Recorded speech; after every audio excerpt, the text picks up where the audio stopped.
A millionaire CEO met a homeless girl who made toys from trash. What she showed him changed his life forever. Alexander Blake wasn't used to wearing a worker's jumpsuit. His wardrobe consisted almost exclusively of custom-tailored suits, polished shoes, and silk ties. Yet on this particular morning, he found himself dressed in a plain blue overall, the kind his warehouse employees wore, as he walked through the narrow aisles of his oldest factory storage facility. His presence there wasn't ceremonial, there was a supply chain issue that needed direct oversight, or so his operations manager had insisted. Alexander believed in efficiency and control, which meant that if something wasn't working, he had to see it with his own eyes.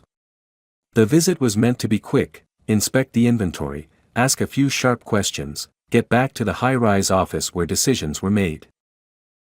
After an hour of walking the facility, checking off lists and ensuring his directives had been followed, Alexander felt the walls close in. The factory air was dense, heavy with dust and the lingering smell of cardboard. He excused himself and stepped outside, craving fresh air and a moment of quiet before diving back into his day. He had barely taken 2 steps past the industrial loading dock when a flash of red caught his attention. A small figure approached him at an unexpected speed.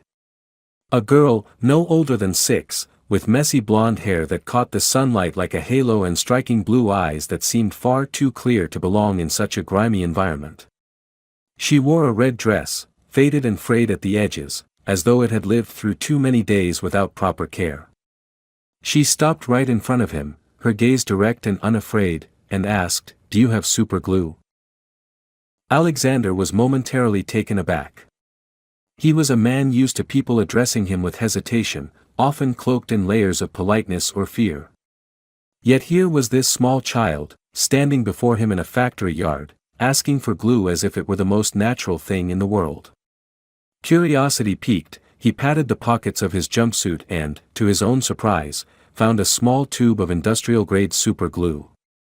Without a word, he handed it to her. The girl accepted the glue with a small nod of gratitude, then tilted her head and said, "Do you want to see my toys?" Alexander blinked. Meetings waited for him, reports piled up on his desk, and the city's demands didn't pause. Still, something about her made him stop. She didn't ask him for money, or food, or help. She offered to show him her toys. Out of sheer instinct and perhaps an unfamiliar tug at his chest, he said, "Lead the way." He followed her as she skipped ahead, weaving through the back alleyways of the industrial block, moving with a confidence that told him she knew these paths too well. They turned a corner, and suddenly, the manicured streets and clean glass windows of his corporate world felt like a different universe. They reached a cluttered space behind the factory, where overflowing trash bins lined the cracked concrete walls. This was no playground. It was a forgotten space, reeking of discarded packaging, broken pallets, and leftover debris from shipments long gone. But to the little girl, this was her workshop. With a proud smile, she knelt beside a flattened cardboard box and began displaying her creations. She showed him a disposable fork with 2 googly eyes glued on, its arms crafted from strips of torn cardboard. Another toy was a plastic bottle cap turned into a tiny car wheel, tied to a matchstick axle. There was a robot-like figure, made entirely of bent straws and bottle wrappers, its body fragile but full of character. "I make my own toys because I don't have money," she said, her voice calm and matter-of-fact. "But I have a lot of ideas." Alexander found himself crouching down to her level, mesmerized not by the toys themselves, but by the resourcefulness they embodied. In his world, creativity was a department with a budget and deadlines. But here, it was raw, pure survival, an act of reclaiming joy from whatever the world had discarded. For the first time in a long while, Alexander Blake was speechless. This child had managed to create something far more genuine than any focus group or designer pitch he had sat through in the last decade. "What's your name?" he asked, though he already knew this wasn't a conversation that would end with introductions and polite farewells. "Emmy," she replied simply. He was struck by the weight of this moment. Emmy wasn't here to be pitied. She was here to show him her world, a world built from scraps, but held together with imagination. And suddenly, his empire of glossy products and strategic marketing felt fragile, hollow in comparison. Kneeling beside a little girl in a red dress, surrounded by what others would call garbage, Alexander Blake felt something shift deep within him. He had come to this warehouse to fix a supply problem. But now, he realized, he had stumbled upon a far bigger problem, one that couldn't be solved with spreadsheets or board meetings. He looked at Emmy, holding up her fork figurine with pride, and knew instinctively that this was not the end of an unexpected encounter. It was the beginning of something that would change everything. Alexander Blake stood in that forgotten alley, surrounded by the sharp scent of damp cardboard and industrial waste, yet his attention was entirely consumed by Emmy and her creations. It was as though the entire world had narrowed to this small clearing behind the factory, where a 6-year-old girl had, with nothing but scraps and imagination, built her own universe. Emmy continued to pick up her toys, explaining their stories with a seriousness that both amused and humbled him. Each fork became a character with a name, each bottle cap had a purpose. In her eyes, nothing was trash, it was all raw material for play. Alexander, a man who had built a toy empire based on precision-engineered products and pristine packaging, found himself both fascinated and uncomfortable. He had always believed in innovation, but seeing Emmy's hands bring life to discarded plastic and cardboard revealed a truth he had conveniently ignored. Sometimes, the greatest creativity flourishes where resources are scarce. As Emmy knelt to adjust a piece of string holding together a makeshift puppet, Alexander's gaze wandered to their surroundings. The factory loomed behind them, its clean, corporate facade a stark contrast to this messy, chaotic space. His mind, trained to evaluate processes and streamline operations, began to churn. How was it possible that in a company that prided itself on leading the toy industry, a child found more joy and creativity among trash bins than in any product his designers had developed in years? The question gnawed at him. Emmy didn't know he was the CEO of the very corporation that mass-produced toys she would never afford. To her, he was just a man in a blue jumpsuit who happened to have super glue in his pocket. The simplicity of that made Alexander realize how detached he had become from the core purpose of his business. He watched Emmy's fingers, dirt-streaked but nimble, as she attached cardboard wings to a tiny figure made from a popsicle stick. She looked up at him suddenly, her expression shifting from playful to curious. "Do you work here?" she asked, tilting her head. Alexander was about to answer instinctively, ready to recite his usual title, but something stopped him. For once, he didn't want to be the CEO in this conversation. "I help fix things here," he replied simply. Emmy smiled, satisfied with that answer, and went back to her work. The sun began to lower, casting a soft golden hue over the alley. Emmy, unfazed by the time, continued crafting, humming a tune to herself. Alexander remained crouched beside her, his knees protesting against the cold concrete, but his mind more active than it had been in years. He thought about his board meetings, the endless presentations filled with market trends and consumer analytics. None of those numbers had prepared him for this small, defiant act of creativity in the shadow of a factory that had forgotten what toys were supposed to mean. Emmy paused and offered him a piece of cardboard and a marker. "You can make one too, if you want." The invitation was innocent, but to Alexander, it felt like a challenge. His hands, more accustomed to signing contracts than cutting cardboard, fumbled with the materials. Emmy watched him patiently, guiding him as he awkwardly tried to assemble a small figure. For the first time in his life, he found himself experiencing toys not as products, but as creations, personal, imperfect, alive. As they worked, Alexander asked softly, "Where do you go at night, Emmy?" She shrugged, not looking up. "I stay here. Sometimes I find a dry spot. It's okay. I'm used to it." Her answer, so casual, struck him harder than any boardroom accusation ever had. He had spent years navigating corporate crises, but never had a problem felt so human, so immediate. This wasn't a matter of donations or charity events. Emmy didn't need pity or a temporary fix.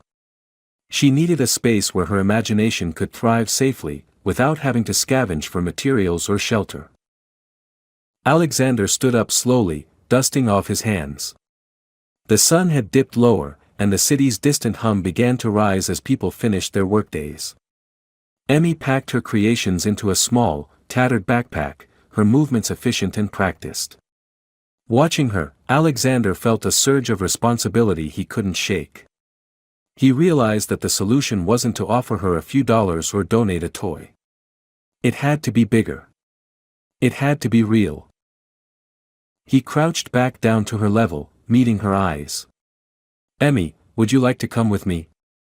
I think I have a place where you can make all the toys you want, and you won't have to worry about running out of glue." She froze, her eyes narrowing slightly, as though trying to detect any hidden motive. "Not to a place with lots of rules?" she asked cautiously. "No," Alexander said, his voice steady. "To a place where people listen." For a few moments, she said nothing. Then she nodded, slinging her backpack over her shoulder. There was no drama, no tears, just a quiet agreement between two people who, in their own ways, had been navigating worlds that didn't understand them. Alexander extended his hand. Emmy took it. As they walked back towards the factory, Alexander knew that this small girl had already shifted something fundamental inside him. What began as a chance encounter by a loading dock was evolving into a mission he hadn't anticipated but now couldn't ignore. He wasn't entirely sure what would happen next, but he knew one thing with absolute certainty: Emmy was coming with him, not as a charity case, but as a creator, a collaborator, and perhaps, the truest toy designer he had ever met. Alexander Blake had never brought anyone like Emmy into the towering glass headquarters of Blake Toys before. The company's main office was a monument to corporate perfection: marble floors, sleek modern furniture, and walls lined with awards that gleamed under carefully positioned lighting. The moment they stepped through the entrance, Emmy's small hand still tucked firmly into his, the air seemed to shift. Employees, accustomed to greeting their CEO with formal nods and controlled smiles, paused mid-step as their eyes landed on the little girl in the faded red dress and scuffed sneakers. Her backpack, stuffed with cardboard and plastic scraps, stood in stark contrast to the polished leather briefcases and designer handbags that usually passed through the lobby. Alexander ignored the stares. For the first time, he wasn't concerned about the optics. He wasn't thinking about investor perception or media narratives. His focus was solely on Emmy, who walked beside him with a mixture of curiosity and calm, her gaze moving across the space, unimpressed by its pristine surfaces. She had just come from a world where play wasn't dictated by price tags or packaging, and Alexander was beginning to realize how hollow this building looked through her eyes. When they reached the executive floor, Claire, his longtime assistant, approached with a puzzled expression. She was used to managing crises and schedules down to the second, but this was new. "Mr. Blake, who is?" she began, but Alexander raised his hand gently, cutting her off without malice. "Claire, this is Emmy. She'll be working with me today." Claire's professional instincts kicked in, and though her eyebrows lifted for a brief moment, she nodded and pivoted into action. "Of course. Should I prepare the design room?" Alexander smiled faintly. "No. We'll be working here." The design team was summoned to the main conference room, a space typically reserved for high-stakes product pitches and strategic planning. The designers entered, expecting a formal session, perhaps an emergency review of sales strategies. What they found instead was their CEO standing at the head of the table, next to a small girl who was carefully unpacking makeshift toys onto the gleaming glass surface. Emmy laid out her creations with care: a fork with paper wings, a bottle cap creature, a puppet made of string and scrap cloth. The designers exchanged uncertain glances, unsure of what they were witnessing. Alexander addressed them without his usual corporate tone. There was no performance, no layered strategy in his words. "Today, we're going to listen. Emmy has something to teach us about toys, something we've forgotten."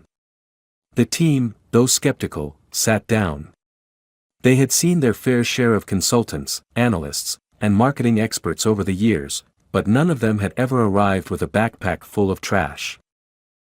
Emmy began speaking, not with rehearsed pitches or carefully curated slides, but with the unfiltered honesty of a child who had never been taught to dilute her thoughts.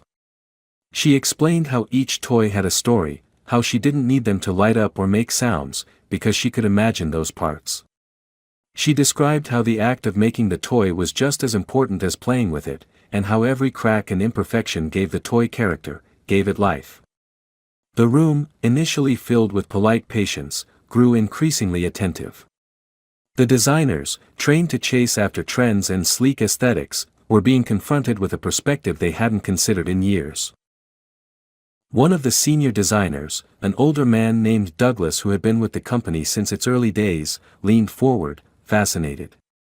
"You're saying kids don't need perfect toys?" Emmy nodded. "They need toys that feel like they're part of their story, not just from a box." The simplicity of her words struck the room silent. It was a concept that had been buried beneath years of focus group reports and glossy ad campaigns. They had been designing for retail shelves, not for children's hands and imaginations. Alexander watched the interaction unfold with a growing sense of pride. Emmy was not intimidated by the suits, the titles, or the polished boardroom. She spoke with a clarity that was impossible to ignore. And the team, to their credit, began to listen not as experts dissecting a new angle but as people reconnecting with the reason they had chosen to design toys in the first place. By the end of the meeting, the table was littered with sketchpads and brainstorming notes. Emmy had inspired a shift, not by dictating ideas, but by opening a door to a perspective that had long been closed off in the rush for marketable perfection. Douglas, with a thoughtful smile, looked at Alexander and said, "We've been overthinking everything." As the team dispersed, energized and slightly humbled, Alexander turned to Emmy, who was busy tucking her toys back into her backpack. "You did well," he said softly. Emmy shrugged, as though it had been the most natural thing in the world. "I just told them what I do every day." The rest of the office day was unrecognizable from the norm. Word of Emmy's presentation spread quickly, and employees who had spent years buried under spreadsheets found themselves reflecting on how disconnected they had become from the simple joy of play. Claire later confided in Alexander that she had overheard junior staff members talking about wanting to build their own trash toys at home. That evening, Alexander took Emmy to his personal office, a large space with panoramic city views and a desk that felt suddenly too big and too empty. Emmy, unaffected by the room's grandeur, dumped her backpack on the plush leather sofa and began building a new toy from the spare office supplies she found: paperclips, sticky notes, even a discarded coffee stirrer. Alexander watched her work, realizing that the millions of dollars spent on design labs had never produced a prototype as genuine as the one Emmy crafted with her tiny, dirt-smeared hands. For the first time in his career, Alexander Blake wasn't concerned with the next product launch or the upcoming investor briefing. He was thinking about how many Emmys were out there, kids with ideas, with stories, who had never been given a seat at the table. And he knew, without a doubt, that his company's future didn't lie in more polished designs, but in rediscovering the messy, beautiful heart of creativity. As the city lights flickered to life outside, Alexander made a quiet promise to himself and to Emmy. This wasn't going to be a one-time gesture. This was the start of a new chapter, for both of them. And as Emmy handed him a makeshift paperclip figure, giggling at its wobbly legs, Alexander understood, she wasn't just changing his company. She was changing him. The next few days at Blake Toys were unlike anything the company had ever experienced. Emmy, now a familiar presence within the glass walls of the towering headquarters, had unknowingly ignited a quiet revolution. What had started as a spontaneous moment in a conference room had rippled through every department. Alexander watched in awe as his carefully structured corporate environment began to unravel, not into chaos, but into something far more alive. Teams that once operated in isolated silos found themselves gathering in common spaces, sketching ideas on whiteboards with a raw enthusiasm that had been absent for years. The hierarchy, so rigid and predictable, started to blur. Senior designers sat cross-legged on the floor beside interns, debating the best way to create toys that children could finish building themselves.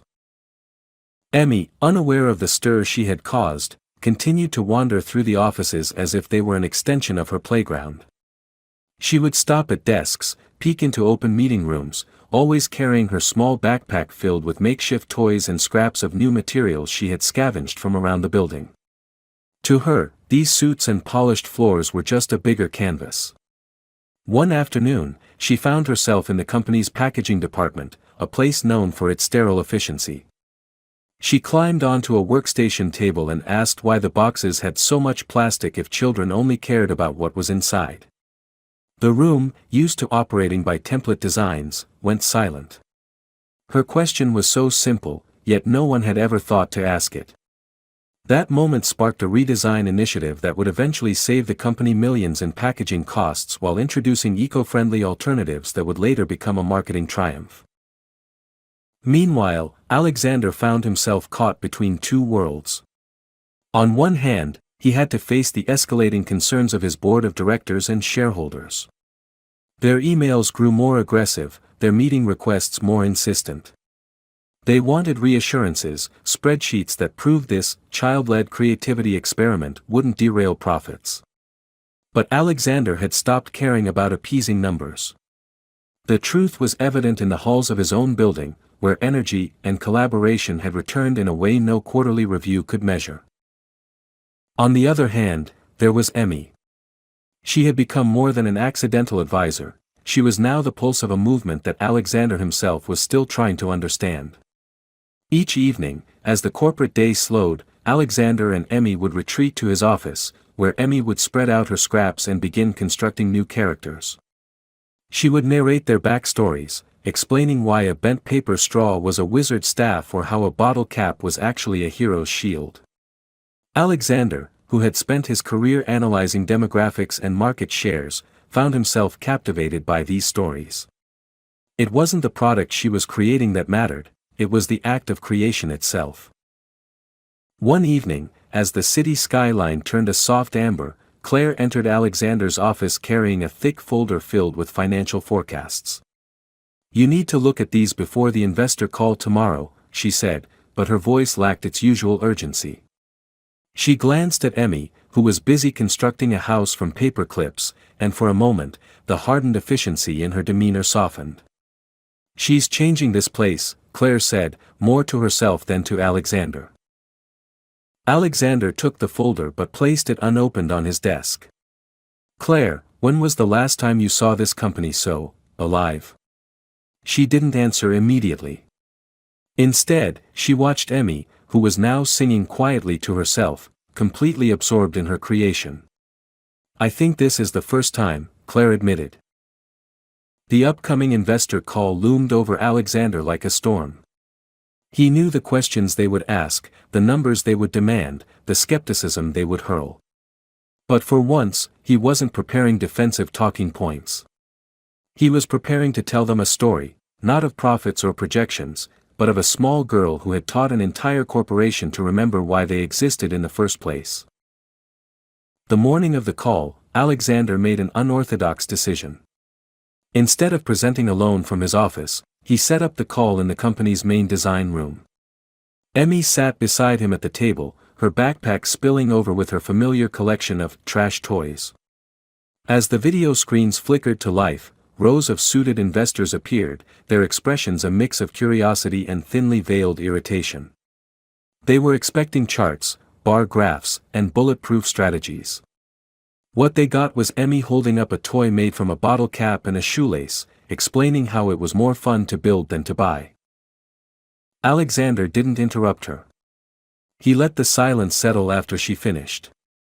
Then, he spoke, not with corporate bravado, but with genuine conviction. He explained how the company had spent years manufacturing toys designed by adults, for the approval of other adults, while forgetting the simplest truth: toys belong to children. He described how Emmy had reawakened a culture of listening within the company, how her ideas had already led to tangible product innovations and operational improvements. He presented not spreadsheets, but testimonials from his own employees, who had found new purpose in their work. The investors, blindsided by the unexpected presentation, had little to say at first. But slowly, questions shifted from concerns about immediate profits to curiosity about long-term vision. They wanted to know how this could scale, how the authenticity they had just witnessed could translate into a market advantage. Alexander answered them with a calm assurance that came not from strategy, but from belief. He knew this path wasn't conventional, nor was it risk-free. But it was real. And in a market drowning in manufactured trends and artificial engagement, reality was the most valuable asset they could offer. After the call ended, Alexander sat back in his chair, feeling a calm he hadn't felt in years. Emmy looked up at him and asked, "Did we win?" Alexander smiled, leaning down to her level. "We're just getting started." As the day progressed, the atmosphere within Blake Toys transformed. Departments that had once operated in routine now buzzed with renewed purpose. Emmy continued to move through the building, her presence no longer a novelty but a welcomed reminder of why they were there. Alexander, walking through his company's hallways, realized that for the first time, they weren't chasing trends or fighting for market share. They were building something far more resilient, a company culture rooted in creativity, humility, and the willingness to listen. The challenges ahead were undeniable. Not every investor would understand. Not every product would be an immediate success. But Alexander had learned a truth more powerful than any quarterly report. When you build from the heart, people notice. And in Emmy, he had found the heart his company had been missing all along. In the weeks that followed, Blake Toys underwent a transformation that no marketing campaign or business consultant could have orchestrated. What began as an accidental encounter with a 6-year-old girl behind a warehouse had evolved into a quiet yet powerful shift in the very soul of the company. Alexander Blake, once known for his strict adherence to corporate protocols and data-driven strategies, now found himself leading his business in a way that felt almost foreign yet deeply right. He was no longer obsessed with the sterile perfection of boardroom presentations. Instead, he was driven by a need to create something real, something meaningful, and Emmy had become his compass. Every morning, Emmy would arrive at the headquarters, her backpack as full as ever with scraps of materials and her boundless imagination. She had no formal schedule or job title, yet somehow, she had woven herself into the daily operations of the company more effectively than any executive he had ever hired. Employees greeted her with a sense of genuine warmth, not out of obligation, but because they had come to understand the weight of her presence. Emmy had become the mirror reflecting the company's forgotten purpose. One particular day, Alexander invited Emmy into a product development session with the senior design team. It was an important meeting, where new prototypes for the holiday season were to be finalized. The team had been working tirelessly, perfecting every curve, color, and packaging element. The designs were sleek, innovative in appearance, and certainly in line with current market trends. But when Emmy entered the room and was presented with the latest prototypes, her reaction was both immediate and disarmingly simple. She frowned, tilting her head, and asked, "But what does it do?" The designers looked at one another, somewhat baffled. They had spent months refining the aesthetics, but none of them had considered that a toy's value didn't lie in how it looked, but in how it made a child feel while playing. Emmy picked up one of the prototypes, a glossy plastic figurine, and turned it over in her hands. "It's pretty," she admitted, "but it doesn't let you imagine anything. It already tells you what it is." Her words, innocent but piercing, struck a chord that no focus group ever had. Alexander watched as his team absorbed the critique, not with defensiveness, but with an awakening curiosity. That single observation led to an impromptu brainstorming session, where Emmy's insights guided a complete overhaul of the project. Instead of rigid figurines, the team began sketching modular pieces that could be mixed, matched, and reimagined by children themselves. The energy in the room was electric. Designers who had grown accustomed to strict guidelines found themselves liberated, sketching wildly, bouncing ideas off Emmy, who seemed to navigate the creative chaos with ease. Alexander sat back, marveling at how a child who had no formal education in product development had managed to unlock a creative vein within his company that had been dormant for far too long. It was in that moment he realized how much of their work had been guided by fear of deviating from trends, of disappointing investors, of risking failure. But Emmy didn't know those fears. She created for the sake of creation, and that freedom was contagious. Later that day, as Alexander walked through the production floor with Emmy by his side, he noticed a shift in the atmosphere. Workers who had once been disengaged and mechanical in their routines were now more engaged, more attentive. Emmy would stop by their stations, ask questions about machines and materials, and they, in turn, found themselves explaining their work with newfound pride. It was as if the presence of a child, who saw wonder in the mundane, had reminded them that what they were doing mattered beyond profit margins and assembly quotas. Alexander found himself reflecting on the path that had brought him here. For years, his leadership had been defined by control over products, people, and outcomes. He had measured success in stock prices and market share, believing that as long as the numbers grew, so did the company's value. But now, as he watched Emmy teach a group of engineers how to craft a puppet from leftover packaging material, he understood how narrow that view had been. The true value of Blake Toys wasn't in its quarterly profits, but in its ability to inspire, to create, to imagine. That evening, after the office had emptied and the city lights flickered through the windows of his office, Alexander sat across from Emmy, who was busy constructing yet another fantastical character from paperclips and tape. He asked her, almost rhetorically, "Do you know you've changed this place?" Emmy didn't look up, simply shrugged, and said, "I just make stuff." Her answer, simple and pure, encapsulated everything he had been trying to articulate in board meetings and strategy sessions. He realized then that the future of his company wouldn't be dictated by trend forecasts or competitor analysis. It would be shaped by people who weren't afraid to get their hands dirty, to play, to build without fear of imperfection. Emmy had given his company permission to be human again. That night, as he drove Emmy home, though home was still an uncertain term for her, Alexander made a decision. He would no longer let his company operate in a way that forgot the people they were supposed to serve. It wasn't enough to produce toys that sold well. They had to produce toys that mattered, that allowed children to see themselves as creators, not just consumers. And Emmy would not be a temporary muse for the company's reinvention. She was the beginning of a permanent shift. As they drove past the factory where their paths had first crossed, Alexander glanced at Emmy, who had fallen asleep clutching one of her makeshift toys.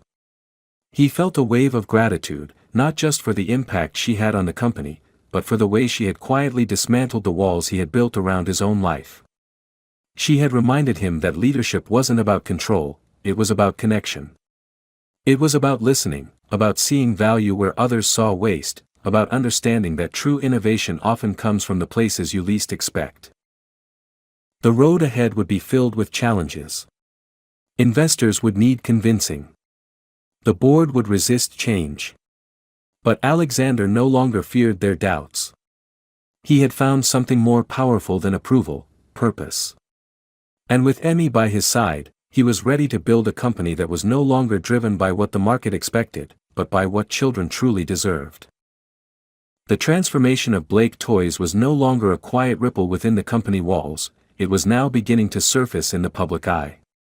Journalists, once indifferent to the inner workings of a toy corporation, were now requesting interviews, curious about the story of a CEO who had brought a homeless child into his design team. Rumors spread quickly, some saw it as a marketing stunt, others as a risky, emotional decision from a businessman known for his strategic coldness. But those who had witnessed the change firsthand knew it was none of those things. It was real, it was personal, and it was reshaping everything. Alexander found himself in an unfamiliar position. He had been in the public spotlight many times, but always in control, presenting carefully crafted narratives built by PR teams. Now, the story was unfolding beyond his control. Emmy's influence was undeniable, and though she remained blissfully unaware of the corporate implications of her presence, she had become the face of a new era for the company. Every decision she touched seemed to breathe life back into Blake Toys, not because it was part of a calculated plan, but because it stemmed from genuine creativity and human connection.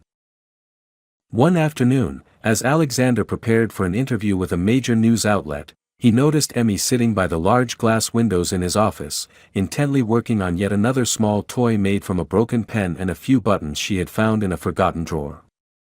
He watched her, marveling at how she could lose herself so completely in creation, oblivious to the power shifts occurring around her. She wasn't trying to impress anyone, yet she was reshaping the future of an entire corporation. During the interview, the journalist, a sharp woman named Grace Monroe, asked Alexander why he had chosen to involve a child with no formal education or industry knowledge in his company's product development. Alexander smiled, realizing how easy it would be to give a rehearsed answer. Instead, he said, because she reminded me what toys are supposed to be. For years, we designed products for shelves, for charts, for shareholders. Emmy designs for children. Grace leaned forward, clearly intrigued, and asked, "But how do you scale that? How does a company this size sustain such an approach?" Alexander didn't hesitate. By remembering that scale should never come at the expense of authenticity. If we lose that, we lose everything. The interview sparked a wave of public interest. Families who had grown tired of soulless, over-engineered toys resonated with the story. Social media exploded with images of children crafting their own toys from household items, inspired by Emmy's story. Blake Toys began receiving letters, not from corporations or investors, but from parents and children, thanking them for bringing creativity back into play. Internally, however, the pressure mounted. The board of directors, while impressed by the sudden surge in public goodwill, were still anxious. They demanded tangible results, financial metrics that justified this emotional shift. Alexander knew this confrontation was inevitable. He had prepared for it, but he also understood that no spreadsheet could capture what was happening within the walls of his company. At the next board meeting, Alexander arrived with Emmy. The room, filled with meticulously dressed executives and guarded expressions, fell into a hushed murmur.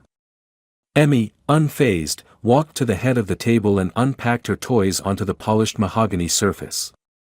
Alexander began the meeting not with profit projections, but with stories of how Emmy's influence had reignited creativity within his teams, how product lines had been redesigned to encourage imaginative play, how customers had responded with unprecedented enthusiasm. He addressed the board's concerns head-on. "You want numbers? Sales for our new modular kits have doubled in the last month. Return rates have dropped because children aren't getting bored. Engagement on our digital platforms has increased, not because we paid for ads, but because people believe in what we're doing." But then, he shifted the focus. "But beyond numbers, we've built something far more valuable: trust. Trust with our employees, with families, with a generation that's tired of being marketed to and wants to be included." The board members exchanged glances, some skeptical, others contemplative. Alexander knew this wasn't a fight he could win with data alone. But as Emmy, unaware of the corporate tension, stood beside him, proudly holding up a toy she had crafted from old office supplies, the atmosphere shifted. Her presence was a living argument no presentation could surpass. She wasn't a statistic. She was a symbol of everything the company had forgotten and everything it could become again. After the meeting, as the board recessed into private discussions, Alexander and Emmy returned to his office. He felt the weight of the uncertainty but also a profound clarity. Regardless of the board's final decision, he had no intention of returning to the old ways. The company's future was already being written, not in quarterly reports, but in the stories of children like Emmy, who found joy in creation, not consumption. That evening, as the city's skyline glowed against the darkening sky, Alexander sat by Emmy while she crafted yet another fantastical character, this time using spare computer parts and colored paper. Watching her, he realized that leadership wasn't about always having the answers. Sometimes, it was about having the courage to admit you had been asking the wrong questions all along. In that quiet moment, surrounded by Emmy's creations scattered across his office floor, Alexander understood the true scope of what they were building. This was no longer just about toys. It was about giving voice to those who had none, about finding value in places the world had written off, and about leading a company not through control, but through connection. The challenges would continue. Investors would need more than heartfelt stories, and markets would demand metrics. But Alexander knew now that the real foundation of Blake Toys wasn't built on figures. It was built on imagination, on trust, and on the unwavering belief that sometimes, the smallest hands craft the most powerful ideas. The days that followed the board meeting were a delicate balancing act for Alexander Blake. The investors had not given him an outright rejection, but their approval was cautious and conditional. They wanted numbers, timelines, and guarantees that the emotional momentum he had sparked could be translated into tangible business success. Yet, despite their skepticism, there was a noticeable shift. The sincerity of Emmy's presence had struck a chord deeper than any strategic report could have. The company had found itself at a crossroads, where decisions were no longer purely transactional but personal, layered with the complexity of human impact. Meanwhile, within the walls of Blake Toys, the culture had evolved beyond anything Alexander had anticipated. Departments that had once operated in competitive silos were now cross-pollinating ideas in ways that transcended corporate hierarchy. Meetings became open forums where even the most junior employees felt empowered to contribute, emboldened by the knowledge that a 6-year-old girl had reshaped the company's direction simply by being heard. Emmy's influence was everywhere, not in a performative, superficial way, but in the quiet, profound shift in how people approached their work. Her curiosity had infected the staff, making them rethink not only how they designed toys but why they designed them. One afternoon, as Alexander walked through the company's prototype lab, he noticed a group of engineers huddled around Emmy. She was sitting on a tall stool, swinging her legs as she listened intently to their explanations of a new modular playset that allowed children to create their own characters from interchangeable pieces. The engineers were animated, pointing to sketches and parts, but Emmy, with her simple, piercing logic, interrupted them. "It's fun, but it needs a story. Kids want to know why they're building it.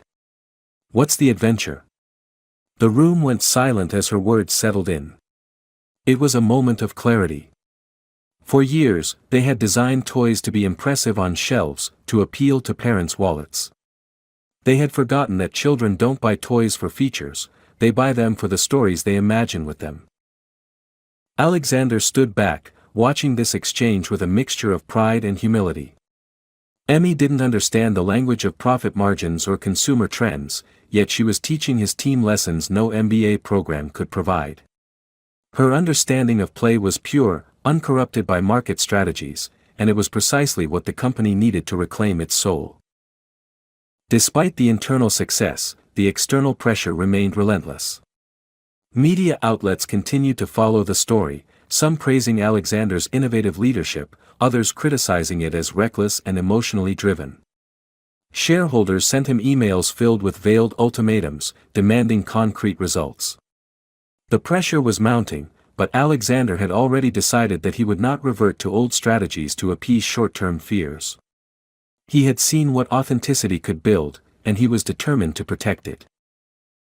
To bridge the gap between the board's need for metrics and his commitment to meaningful innovation, Alexander proposed an ambitious public project. It wasn't a product launch or a traditional campaign. It was a community-driven initiative where Blake Toys would set up creative workshops in underprivileged neighborhoods, providing materials for children to build their own toys, guided by company designers who would listen and learn, rather than dictate. It was a risk, financially unorthodox and logistically complex, but it aligned perfectly with the philosophy Emmy had reintroduced to the company. He named it the Imagination Project. The board was hesitant, questioning the immediate return on investment, but Alexander presented them with a clear, unwavering vision. This was not about immediate profits. It was about building a brand that was trusted, loved, and remembered. In a market saturated with mass-produced, over-marketed products, authenticity had become the rarest and most valuable commodity. The Imagination Project would not just be a marketing campaign, it would be the company's identity. As preparations began, Alexander and Emmy worked closely with the design teams to ensure the project remained true to its purpose. Emmy's role was never formalized with a title or contract, yet everyone understood that her insights were now integral to their creative process. She was no longer just a symbol of change, she was an active architect of the company's future. The day the first workshop was set up, Alexander felt a rare mix of nerves and excitement. It was held in a community center far from the polished corporate world he was used to. Rows of tables were covered with craft supplies, recycled materials, and simple tools. Company employees, dressed not in suits but in casual clothes, waited with anticipation as children began to arrive. Emmy was at the center of it all, her backpack slung over her shoulder, ready to lead by example. What unfolded was more than a workshop. It was a revelation. Children dove into the materials with a fervor that no focus group could have predicted. They didn't need instructions, they needed space to create, to imagine freely.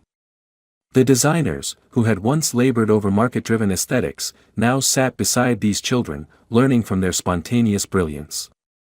Alexander watched as his employees, some of whom had never stepped out of the corporate environment, discovered the raw joy of creation without limitations. Emmy, true to form, floated through the room, offering suggestions, asking questions, and sparking ideas. She wasn't a guest of honor, she was a collaborator, a mentor, and most importantly, a peer to the children who, like her, saw the world not in terms of what is, but in what could be. By the end of the day, Alexander knew that the Imagination Project was not just a corporate initiative. It was a movement. One that would redefine not only Blake Toys but perhaps the entire industry's understanding of play, creativity, and connection. That evening, as the sun set and the last of the makeshift toys were packed away, Alexander sat with Emmy on the steps of the community center. She was tired but glowing with the satisfaction of a day well spent. Alexander looked at her, this small girl who had wandered into his life with a request for super glue and unknowingly mended the very foundation of his company. "You know, Emmy," he said quietly, "you've built something today that no factory could ever make." She smiled, leaning her head against his arm, and replied, "I just like making stuff with people." In that simple statement, Alexander found the essence of everything he had been searching for in spreadsheets and strategy meetings. It wasn't about making products. It was about making connections. And with Emmy by his side, he knew they were just at the beginning of something far greater than either of them could have imagined. The weeks that followed the launch of the Imagination Project marked a turning point not only for Blake Toys but for Alexander Blake himself. The initiative had started as a bold experiment, born out of frustration with corporate detachment and inspired by the unfiltered creativity of a little girl who had no agenda beyond wanting to play. Yet, what unfolded was far beyond what Alexander had anticipated. The workshop spread from city to city, transforming neglected community centers into vibrant spaces of laughter, storytelling, and invention. Children, many of whom had never owned a store-bought toy, found joy in crafting their own creations from materials others had deemed useless. Their ideas were unpolished, raw, and wildly imaginative, precisely what the world of mass-produced toys had forgotten. Within Blake Toys, the ripple effects became waves. Employees who once spent their days perfecting CAD models and debating color palettes in sterile meeting rooms were now spending time on the ground, interacting directly with the children they were designing for. The experience shattered the abstract notion of a target demographic. These were no longer faceless statistics, they were real children with names, stories, and dreams. Designers who had grown cynical over years of corporate cycles found themselves reawakened, their passion reignited not by profits but by purpose. Alexander watched this transformation with a sense of awe and humility. For years, he had believed leadership was about control, about tightening the reins to maintain order and predictability. But now, as he stood amidst teams sketching ideas based on playground conversations rather than boardroom forecasts, he understood that real leadership was about creating space for others to bring their best selves forward. He no longer had to dictate every outcome. His role had shifted to being a listener, a facilitator of creativity, allowing his company to be shaped by the very people it sought to serve. Despite the internal success, external scrutiny remained. Investors, though pleased with the surge in public goodwill, still pressed for hard metrics. Media outlets continued to spin narratives, some praising Blake Toys as a pioneer of socially conscious business, while others dismissed it as a temporary phase. But Alexander had grown indifferent to these external pressures. He had discovered a truth that no market analyst could quantify: authenticity, once embraced, had a way of sustaining itself. The company's financial health stabilized, not through aggressive marketing strategies, but through genuine consumer loyalty. Parents trusted Blake Toys not because of slick advertising but because the company had demonstrated a willingness to listen to their children. The day Emmy's legal adoption papers were finalized was not marked by grand announcements or media fanfare. It was a quiet afternoon, filled with paperwork and a few close friends who had witnessed the journey firsthand. For Alexander, it was the culmination of a transformation that had begun the moment Emmy had approached him with a broken toy and an innocent request for super glue. She was no longer a visitor to his world. She was family, not just in name but in every shared moment of creativity, every laugh, every challenge they had navigated together. That evening, as they sat in their modest home surrounded by Emmy's ever-growing collection of makeshift toys, Alexander felt a profound sense of peace. The city lights glimmered in the distance, a reminder of the corporate empire that still bore his name, but his focus was entirely on the present, on Emmy carefully constructing a cardboard castle, narrating an elaborate story as she worked. It struck him how this simple act, a child playing on the living room floor, held more significance than any quarterly profit report ever could. Blake Toys had become a reflection of this new philosophy. The company was no longer defined by rigid structures or dictated trends. It had become a living, evolving ecosystem where creativity was nurtured at every level. The Imagination Project had expanded into schools and community programs, and its influence began to be felt in industry conversations about sustainable design and child-centered innovation. Alexander had not only built a business model, he had sparked a movement. The final confirmation of this shift came unexpectedly. One morning, a major competitor reached out, proposing a collaborative initiative focused on community-driven toy design. It was a gesture of respect, a recognition that the old ways of doing business were no longer sufficient. Alexander accepted, not out of strategic advantage, but because he believed in the ripple effect of shared creativity. The industry, once characterized by competition and secrecy, was beginning to evolve into a space of collaboration and mutual growth. As the days turned into months, Alexander found himself less in boardrooms and more in classrooms, community centers, and workshops, often accompanied by Emmy, who had become an unofficial ambassador of the company's values. Their bond was no longer just a personal connection but a symbol of what was possible when leadership embraced humility and openness. One evening, as they walked home after a long day of creative sessions, Emmy tugged at his hand and asked, "Do you think everyone will start making their own toys now?" Alexander smiled, looking down at her. "I think we've reminded people that they always could," he replied. In that moment, he realized the journey they had embarked on was not about saving a company or even transforming an industry. It was about rediscovering the simple, powerful truth that creation belongs to everyone, and that leadership isn't about building empires, it's about building spaces where others can thrive. Emmy had taught him that. Not through lectures or strategies, but through the quiet, persistent act of play. As they reached their front door, Alexander paused, taking in the life they had built together. It wasn't grand or flawless, but it was real, vibrant, and filled with purpose. He knew the challenges would continue, that the world of business would always try to pull him back into its cold metrics and competitive posturing. But now, he had a compass that would never let him lose his way again. In the end, Alexander Blake's greatest legacy wasn't Blake Toys. It was the understanding that the smallest voices often carry the most profound wisdom, if only we have the courage to listen. In my view, The true power of this story lies not in its corporate triumphs or emotional twists, but in how it strips leadership down to its rawest form, empathy and humility. Alexander's transformation is not just a redemption arc for a cold businessman, it's a mirror for anyone who has ever let status, numbers, or routines distance them from real human connection.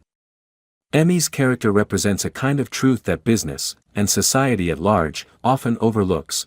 Brilliance isn't born from privilege or polished titles, but from unfiltered imagination and lived experience. The ending, where Alexander realizes that his legacy isn't the empire he built but the space he created for others to thrive, is deeply satisfying because it feels earned. It doesn't rely on dramatic gestures, but on quiet, consistent choices that reshape values from the inside out. This is a story about seeing worth where others see waste, and about redefining success not by profit, but by the lives you touch. What makes it especially powerful is that it doesn't present change as a grand, idealistic revolution, it shows it as a daily, messy, human process that starts small, with listening, with paying attention to people no one expects to have answers. That's what makes it not just heartwarming, but profoundly inspiring.